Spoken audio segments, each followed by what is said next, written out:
गरबा की धुन पर थिरकते गुजरात के इस 19 वर्षीय इंजीनियरिंग छात्र की तस्वीर वायरल है। सोमवार को इसी गरबा प्रैक्टिस के दौरान उनकी अचानक दिल का दौरा पड़ने से मौत हो गई। अनुमान है कि भारत में हर साल लगभग 5 से 6 लाख लोग सडन कार्डियक डेथ यानी अचानक हृदय मृत्यु का शिकार हो रहे हैं, जिनमें से बड़ी संख्या में मरीज 50 साल से कम उम्र के हैं। मुंबई की मेडिकल कम्युनिटी अलर्ट मोड पर है, क्योंकि शहर में हर दिन हार्ट अटैक से करीब 26 जानें जा रही हैं। कहीं बड़े पैमाने पर हजारों की संख्या में आम लोगों को सीपीआर ट्रेनिंग दी जा रही है, तो कहीं हृदय विशेषज्ञों की कॉन्फ्रेंस हो रही है। मकसद एक ही है कि ज्यादा से ज्यादा जानें बचाई जाएं, क्योंकि अचानक दिल का दौरा पड़ने के मामलों में विकसित देशों में करीब 70% जानें बच जाती हैं, तो वहीं भारत में ये 10% से भी कम है। सडन कार्डियक अरेस्ट होते हैं ना, उनका आउटकम्स बहुत पुअर रहता। सो ये डेवलप्ड इकोनॉमीज में ये पेशेंट्स में with all the treatments they have, so 70% of patients can make and up to discharge, so they can go back home.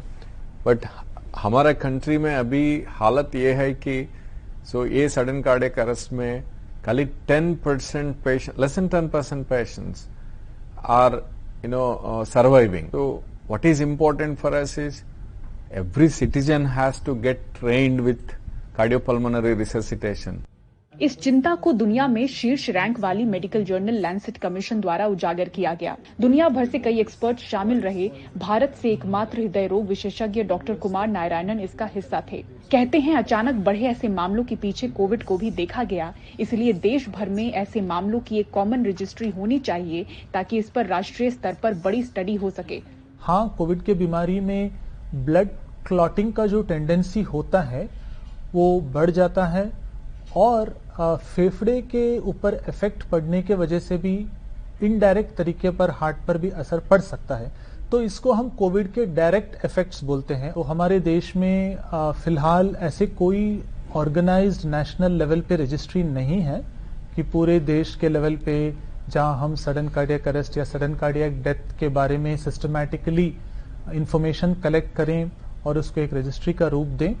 तो जरूर मैं ये मानता हूं कि ये बहुत ही जरूरी है कि इस तरह का एक सिस्टमैटिक डेटा कलेक्शन शुरू हो, एक रजिस्ट्री आयोजित हो।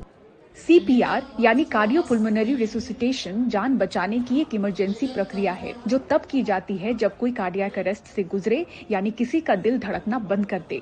सीपीआर का लक्ष्य यांत्रिक रूप से छाती पर दबाव डालकर शरीर के महत्वपूर्ण अंगों तक रक्त संचार को बनाए रखना है। कार्डियक अरेस्ट के बाद 5 से 10 मिनट का समय ऐसा होता है जब सीपीआर के जरिए उसके जीवित रहने की संभावना कई गुना बढ़ जाती है। मुंबई में चल रही इस मुहिम से हजारों को जोड़ने की कोशिश है। मुंबई से पूजा भारद्वाज, एनडीटीवी इंडिया।